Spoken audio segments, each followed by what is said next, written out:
वगैरह का सामान वहीं से लाते हैं ना अब ज़्यादा करके।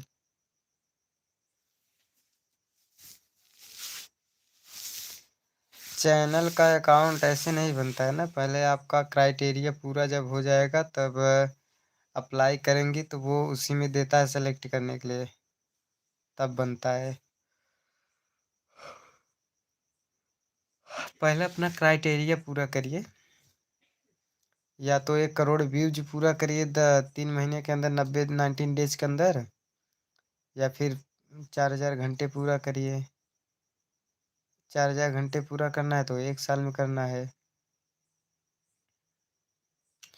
जब आपका चैनल मोनेटाइज के लिए आप अप्लाई करेंगी, आपका क्राइटेरिया पूरा हो जाएगा, या फिर 1 करोड़ व्यूज कंप्लीट करिए वीडियो बनाकर 90 दिन के अंदर या वही साल भर के अंदर 4,000 घंटे कंप्लीट करिए और 1,000 सब्सक्राइबर, तब आपका क्राइटेरिया कंप्लीट हो जाएगा। तब उसके बाद आप जब चैनल मोनेटाइज के लिए अप्लाई करेंगी तो उसमें देता है सिलेक्ट करने के लिए ना, आधार कार्ड वगैरह हर चीज़ डालेंगी ना, तब उसमें देता है कि मतलब